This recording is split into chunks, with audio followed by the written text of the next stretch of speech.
Welcome back to Face the Nation. We want to go now to someone who has become a weekly guest on this broadcast, former FDA Commissioner Dr. Scott Gottlieb. He's in Westport, Connecticut. Good morning. Good morning.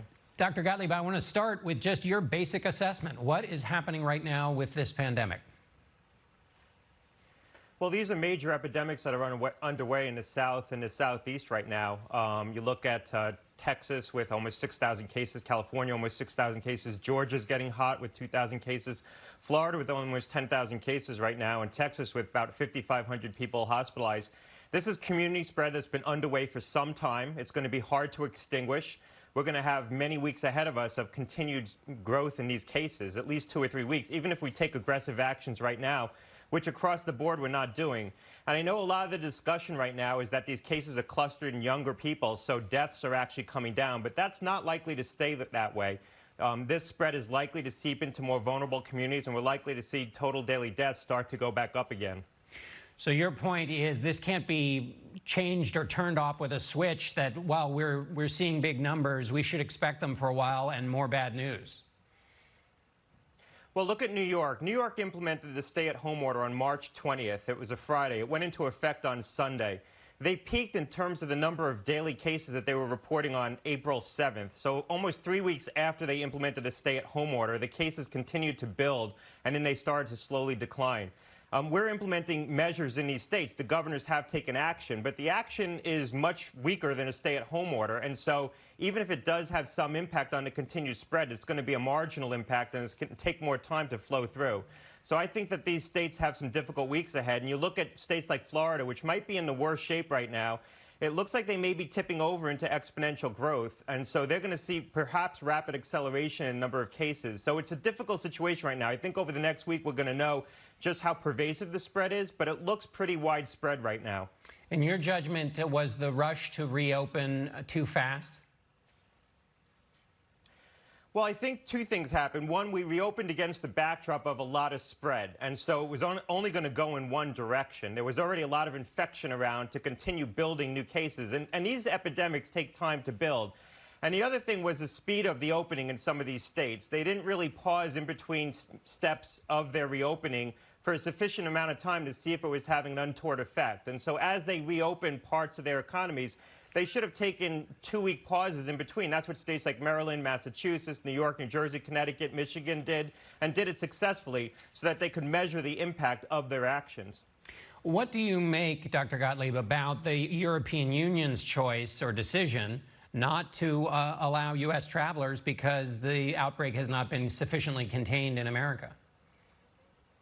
Well, look, I think there was some inevitability to that. We still have a lot of spread across this country. If you think that we're only diagnosing 1 in 5 to 1 in 10 cases, the CDC said about 1 in 10 cases are being diagnosed. I think it's probably a little bit better than that. But you look at the 40,000 infections that we have, and it really probably represents 250,000 infections on a daily basis. That's a lot of infection around the United States. And so for countries that really crushed their epidemics, I think there was an inevitability that they were going to limit travel from U.S.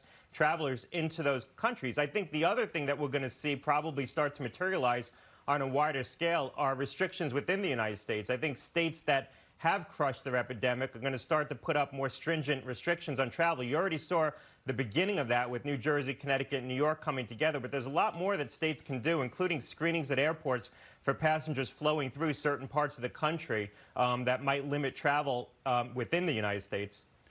You mentioned that you don't think closing bars and some of the limited pause measures that some of these states that have reopened have put in place now that we're seeing these spikes. What would be effective that could be implemented? Well, the easiest thing we could do is universal masking, and I don't understand why we can't mandate it in states that have major epidemics underway, and there's a number that do right now. We mandate that people have to wear seatbelts in cars, but we're not saying that they have to wear a mask in the setting of an epidemic. If a large percentage of the population, not everyone, but a large percentage of the population wore masks on a regular basis, reasonable quality masks, that alone could reverse the epidemic, could get the transfer rate, the R, if you will, below 1. So it's the simplest intervention that we can take that could have an impact on the spread right now. In terms of getting people to wear masks, what have we learned or not learned about the way in which we all do or don't collectively take action to do the things that are necessary to slow the spread and beat back this thing?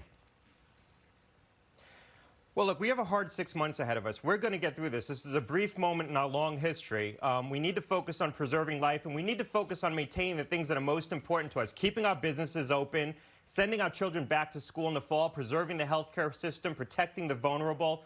And so we all collectively need to come together to do what we can to limit spread. And that means reducing some of our daily interactions, wearing masks, being more vigilant. After about 6-7 months, we're going to get to a therapeutic or a vaccine that's going to help us more fully vanquish this COVID threat. But it's really an early 2021 event.